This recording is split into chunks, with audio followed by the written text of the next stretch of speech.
Hoje nós precisamos entender que nós temos uma batalha espiritual travada todos os dias. De um lado nós temos Deus tentando nos ajudar, estender as mãos, e do outro lado nós temos o inimigo, as trevas, Satanás e os demônios, tentando nos destruir de qualquer maneira. Mas as pessoas não entenderam ainda que essa batalha espiritual não é Deus que vai lutar por nós. É nós que lutamos essa batalha espiritual e Deus nos ajuda. É diferente de Deus lutar por nós e a gente ficar sentado esperando a vitória. Não. Essa batalha espiritual é nós que temos que lutar. Por quê? Para nós começarmos a batalha espiritual, a gente inicia num projeto de sair da dificuldade, da luta, da batalha, do lamaçal que nós estamos. Então, quem nos colocou nessa luta, nessa batalha, nesse lamaçal, não foi Deus, foi nós mesmos. Pelo nosso livre-arbítrio. Optamos em pecar, errar, desobedecer, não queremos estar nos caminhos de Cristo. Outros querem estar nos caminhos, mas não querem aceitar e viver a palavra do próprio Jesus, como nós vemos nos dias de hoje, né? E aí todo mundo está ali atrás de bênção, vitória, ouro, prata, querendo ali tirar proveito do máximo que der da parte de Deus. E Deus não se conecta com essas coisas. As pessoas podem acreditar, mas se elas conhecessem a Bíblia, alguém talvez disse para você, você conhece a palavra, você conhece a Bíblia? Se realmente você conhecesse a Bíblia, jamais você seguiria pessoas que conduzem vocês ao erro dessa maneira, tirando a salvação de vocês no dia de juízo final, porque esses erros vai gerar pecado em nossas vidas e o pecado nos tira o reino dos céus. E aí a Bíblia, ela é muito clara. Então a batalha espiritual, quem trava no mundo espiritual para vencer somos nós. É nós que temos que lutar no mundo espiritual. Deus ele vai nos ajudar, mas a luta e a batalha é nossa, não só para vencermos, mas para nos mantermos ali como vencedores, amém?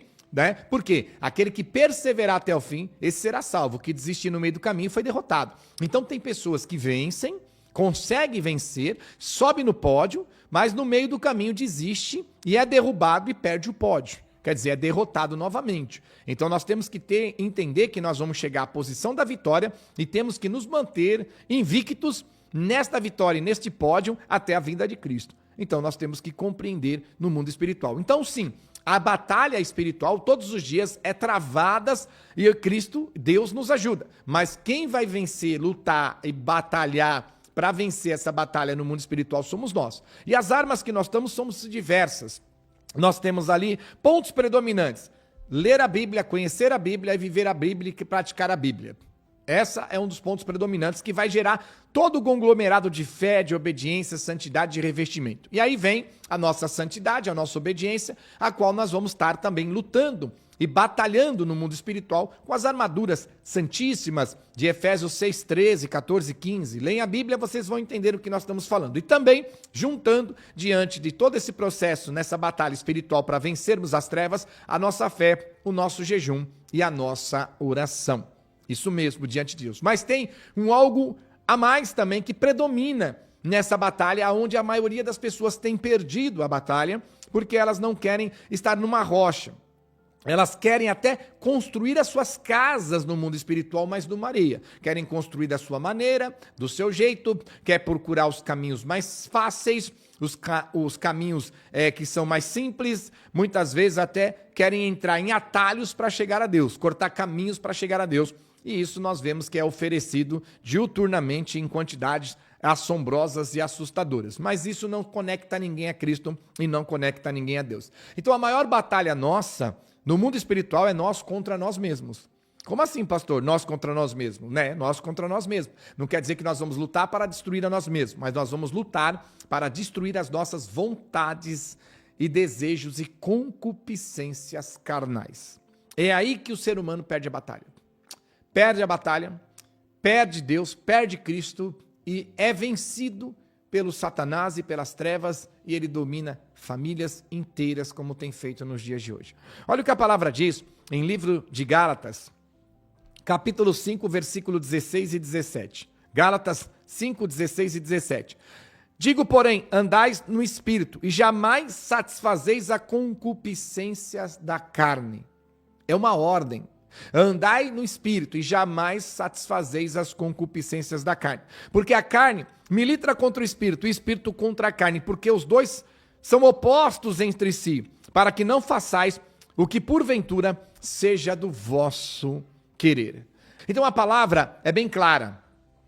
Não é eu que estou dizendo, é a Bíblia. Essa é a luta a qual o ser humano tem perdido e o crente também tem perdido. Porque o crente ele está acreditando em heresias, chavinha, rosinha, copo com água, negando o próprio Deus por essas obras, amém? Acreditando que Deus vai dar vitória. E Deus não age por intermédio dessas coisas. E o agir que tem por intermédio dessas coisas é a própria trevas. Porque a partir do momento que eu pratico a heresia eu estou praticando para as trevas e não para a luz. E as trevas vai automaticamente beneficiar essas pessoas com as seduções a qual o próprio inimigo tem para seduzir as pessoas. Deviam ler mais a Bíblia. Então a palavra diz: digo, porém, andais no Espírito. Nós temos que andar e viver no Espírito. Nós não podemos, em maneira alguma, dar ocasião à carne. Então, a partir do momento que eu venho para os caminhos do Senhor, e eu quero ser um vencedor, uma vencedora, eu já não posso mais andar na carne. Eu não posso mais satisfazer a carne. Eu não posso mais dar ocasião à carne. E a carne, satisfazendo ela, e as concupiscências são os pecados do dia de hoje. Então ele diz claramente para nós: digo, porém, andai no Espírito e jamais satisfaceis as concupiscências da carne. Então, a partir do momento que nós nos comprometemos em andar nos caminhos de Cristo, a partir do momento que nós nos comprometemos ter o nosso Senhor e Salvador, Jesus Cristo, como nosso protetor, guardador, salvador, abençoador, que vai nos conduzir para o reino dos céus, ele fala: deste momento em diante, em santidade e obediência, o Espírito habitando em você pela obediência da palavra de Cristo, daquele momento em diante, não satisfaças mais as concupiscências da carne, não ande mais nos seus pecados, não ande mais nas suas iniquidades, não legalize o pecado na sua vida e não deixe ninguém legalizar o pecado na sua vida. Antes, pelo contrário, rejeitai, lutai, guerreai, para não satisfazer mais as concupiscências da carne. E ele fala no versículo 17, para completarmos, Gálatas 5,17, porque a carne milita contra o Espírito e o Espírito contra a carne, porque os dois são opostos. Então você entende a guerra espiritual? A gente vem para os caminhos do Senhor, a gente ouve a palavra, Atos 5,32, o Espírito Santo, a qual Deus autoriza a habitar na vida daqueles que obedecem a Deus, então a pessoa está em obediência, chega ali na igreja, chega nos caminhos, todo errado, todo torto, toda torta, assim se dizendo, né? No mundo espiritual, errando diante de Deus, desobedecendo a Deus em todas as categorias das áreas da vida no mundo espiritual, e começa a ouvir a palavra, começa a ouvir a verdade, e começa a obedecer a Deus, praticar a palavra de Deus por intermédio de Cristo. Nesta obediência e santidade, a Bíblia diz que o Espírito vai habitar, e daquele momento em diante começa uma guerra espiritual dentro de você. Uma guerra espiritual de você contra você mesmo. Por quê? O Espírito que habita em nós, ele milita, ele luta, ele guerreia contra a carne. Não quer dizer que ele está querendo matar o corpo, não é isso. Né? Porque a carne é o corpo. Ele milita contra os prazeres que a carne quer fazer pecaminosa, as concupiscências que a carne. Então há uma grande luta no mundo espiritual. E quando você cede para a carne, você perdeu essa luta.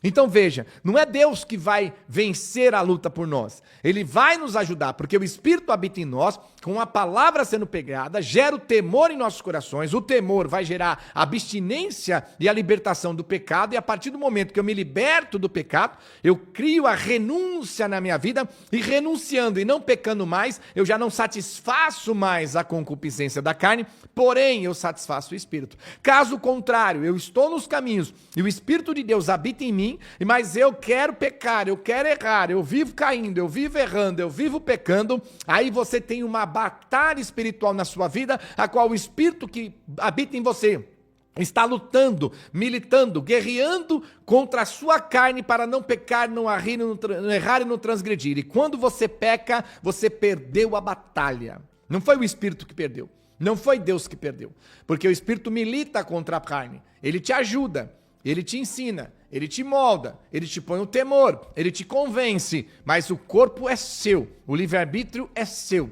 E a partir do momento que nós começamos a satisfazer a carne, depois que nós já temos o Espírito habitando em nós, a Bíblia é muito clara que nessa condição entristecemos o Espírito e vai chegar um momento que apagamos o Espírito, ele já não vai mais habitar em nós.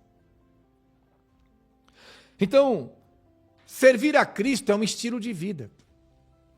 Servir a Cristo não é igual ao celular que todo mundo tem, não é uma moda de sapato que todo mundo tem e passa. Servir a Cristo é um estilo de vida. Ele criou um estilo de vida novo para nós. Ele está dizendo que aquele que quer servir a Ele tem que parar de satisfazer as concupiscências e os desejos da carne, porque devem entender que o Espírito que habita em nós, pela santidade e pela obediência, milita contra a carne e a carne luta contra ele. Quer dizer, Satanás luta contra o Espírito que habita em nós, trazendo as tentações para que a nossa carne satisfaça os desejos dele pecando. E quando você peca, Satanás, usando a sua carne, venceu a nós. É a mesma coisa que um pai e uma mãe. Ele luta, ele batalha para o filho e para a filha não ir para as drogas, não ir para a bebida. Ele, às vezes, pega pesado, a mãe pega pesado, põe de castigo, não deixa sair, mas no meio do caminho, mesmo a criança, o filho e a filha, tendo ali toda a restrição, a educação do pai e da mãe, está na escola, o pai e a mãe não podem estar na escola, controlando, e o momento que o filho e a filha têm uma liberdade, vai lá e cai na droga, cai na bebida. E aí quer dizer, a droga e a bebida venceu os próprios pais. E venceu o próprio filho e a filha. Por quê? O pai tentou com a mãe lutar de toda maneira para os filhos não ir para a bebida e para as drogas. Mas Satanás, com as drogas e a bebida, venceu. Deu para entender? O filho e a filha que acaba derrotando os pais também. Isso não quer dizer que Deus e Satanás vai derrotar o Espírito, mas a batalha foi perdida por você. A batalha é perdida por nós. Então ele diz, porque a carne milita contra o Espírito, e o Espírito contra a carne, quer dizer, uma guerra. É uma luta diária em nossos corações. É uma batalha diária em nossos corações. É uma batalha, porque quando eu venho para Cristo, eu venho satisfazendo todos os desejos e as concupiscências da carne. Quando eu chego diante de Cristo de verdade, né, irmão? Não é chegar diante de líderes, né? É chegar diante de Jesus de verdade e ouvir a palavra dele. A primeira coisa que ele vai fazer me ensinar é eu tirar os pecados da minha vida. Então aí eu começo uma luta, nós começamos a travar uma luta contra a carne. Porque a carne, ela quer que eu satisfaça as concupiscências dela. Então, quer dizer, Satanás quer que eu use esse corpo, essa carne, para satisfazer a concupiscência. E aí, a partir do momento que eu começo a travar essa luta no mundo espiritual, e pela obediência, o Espírito habita em mim, nós vamos viver constantemente uma batalha.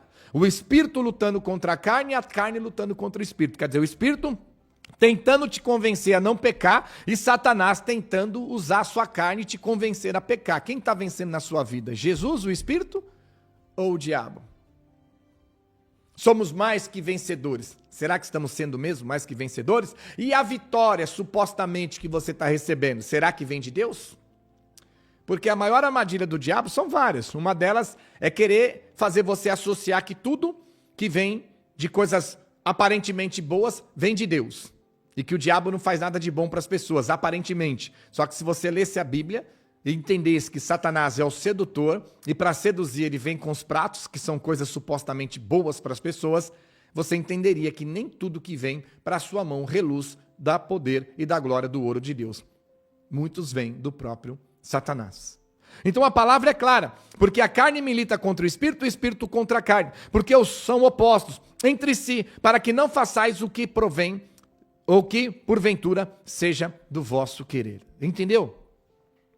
A vida é minha, eu faço o que eu quero. Não, não. A partir do momento que nós servimos a Cristo, a vida já não é mais nossa, porque já não sou eu que vivo mais, é Cristo que vive em mim. Agora, se você está falando que serve a Cristo e a vida é sua, você age como você quiser, você não serve a Cristo, você serve a si mesmo. Você tem um domínio, porque nós somos comprados por preço. E o preço é a cruz de Cristo. Então ele está dando uma ordem aqui, claramente. Gálatas 5,17, porque a carne milita contra o Espírito contra a carne, porque são opostos entre si, para que não façais o que porventura seja de vosso querer. Então o Espírito está nos alertando, nos avisando constantemente, para que nós não venhamos mais fazer aquilo que é do nosso querer, mas sim aquilo que é do querer de Deus. Não devemos mais satisfazer as concupiscências da nossa carne, que são os pecados que não alegram a Deus. Então nós estamos numa constante luta, numa constante batalha no mundo espiritual, todos os dias. Satanás, o inimigo, as trevas, está de todas as maneiras atribulando a nossa carne, para que a nossa carne venha fazer e satisfazer as concupiscências pecaminosas dela. E o Espírito, por outro lado, usando a nossa vida como pastores para pregar a verdade para você, corrigir, exortar, repreender e te alertar, e o próprio Espírito, quando já habita em nós pela obediência da palavra que estamos praticando do Evangelho de Cristo, vai nos constranger, vai nos corrigir, vai nos exortar, vai entrar numa batalha no mundo espiritual contra a carne, mas vencer ou perder não depende só do Espírito e nem de Satanás, depende de nós também. Porque para vencer, eu tenho que guerrear, estar do lado do Espírito e não ceder. Para eu perder, basta eu sair do lado do Espírito e satisfazer os desejos do diabo. E aí, eu perdi a batalha e o diabo ganhou. Então é uma batalha diária que nós temos em nossas vidas. Então Jesus está dizendo, você tem que viver um estilo de vida hoje. Hoje, a carne não domina mais. A carne não predomina mais. Hoje, eu já não pego os membros do meu corpo para usar como instrumentos ou armas da iniquidade e do pecado. Eu pego os membros do meu corpo, que faz parte da estrutura espiritual, a qual Deus me deu como templo do Espírito Santo, e uso para Deus, para Cristo, o instrumento nas mãos do Senhor, o nosso ressurreto. E é assim que Deus estabelece para mim e para você um estilo de vida a qual Ele está pondo em nossas vidas. Quando nós não conhecemos Cristo, vivemos um estilo de vida imposta pelo pai e pela mãe, às vezes pela sociedade, a maioria pela sociedade, e dentro desse estilo de vida que é imposto pelo pai e pela mãe, pela sociedade. Por que pelo pai e pela mãe? Vivemos um estilo de vida por esta carne. Somos criados e nascendo em lares que os pais bebem, a mãe bebe, os pais fumam, a mãe fuma, o pai usa droga, às vezes a mãe usa droga também. Somos criados em ambientes que os pais e as mães vivem no pagode, na festa, na balada, na zoeira, leva a gente para festa de parente com pinga, com cachaça, com bebida, com azaração, palavrão, briga. Então, automaticamente, isso é imposto para nós, um estilo de vida. Já nascemos em lares de pais e mães pecadores, e ali já é uma mola propulsora para que a gente venha viver aqueles pecados. Quando crescemos, começamos a ir para a escola, lá na escola, os nossos amigos e amigas que vêm de lares diferentes e de pais também pecadores rebeldes, nos aplica também um novo estilo de vida que vai aperfeiçoando a nossa carne para pecar contra Cristo. E aí quando nós temos os nossos famosos 18 anos, que aí eu tenho liberdade, eu mando em mim, eu faço o que eu quero, vamos viver e continuar aperfeiçoando esse estilo de vida, satisfazendo a carne e pecando contra Deus. É assim que é a nossa vida e vamos levar até a morte isso aí. Uns vão morrer mais velhos, outros mais novos, mas nesse estilo de vida. Vivendo na satisfação da carne, na concupiscência na carne, dando brecha e espaço aos desejos carnais, a qual são insaciáveis. Então aprenda que você deve alimentar o espírito, porque a carne é insaciável. Então quando você tem essa proporção familiar da estrutura de nascer em lares de pais e mães pecadores e pecadoras, então já está sendo aplicado um estilo de vida carnal para nós. E aquele estilo de vida da carne, já vemos o pai fumar, a mãe fumar, o pai beber, a mãe beber, às vezes o pai usa droga, a mãe usa droga, o pai bate na mãe, a mãe quebra as coisas em casa, bate no pai, o pai tem amante, a mãe tem amante, as festas de família, ou as festas na própria casa, com cachaça, bebida até tarde, o povo abaixando, azarando, fazendo aquelas coisas, usando droga, é um estilo, já está sendo criado. O estilo da preparação da sua carne, já você sendo criança. Vai para a escola, vai para a adolescência, chega lá, encontra um monte de amigos e amigas diferentes, de lares diferentes, a qual também os pais aplicaram sobre eles, mesmo inconscientemente, os estilos de vida. E junta esse bombardeio de estilo de vida diferente, satisfazendo a carne sobre as vossas vidas. Aí chega aos 18 anos, sou livre, tenho minha liberdade, agora eu faço o que eu quero, posso sair, passear, chegar mais tarde, posso entrar nos lugares que eu não podia antes, e aí você vai continuar aperfeiçoando esse estilo de vida, cada vez mais pecaminosos, errôneos e falhos, satisfazendo os desejos da carne, até a sua velhice, até a morte, se em algum momento você não ceder para Cristo. Mas quando você cede para Cristo e fala, Senhor, eu quero servir, eu quero o Senhor como meu Salvador, eu te aceito e quero viver a tua palavra, o teu evangelho, Deus, ele fala, então você vai abrir mão de todo esse estilo de vida que você tem hoje, renunciar todos esses pecados e essas concupiscências da carne, e você vai vir viver uma nova vida, um novo estilo de vida, seguindo a mim, por intermédio do Espírito que vai habitar em você gratuitamente. Agora o povo quer servir a Cristo, e viver a mesma vida que vivia a pecadora. Não tem como, irmãos. Você pode acreditar, ou alguém faz você acreditar, que Deus te aceita do jeito que você é. Não. Venha como estás, na igreja você membra como estás, mas para Cristo nos aceitar, para entrar no reino, tem que haver renúncia, tem que haver mudança. Ele não aceita os nossos pecados.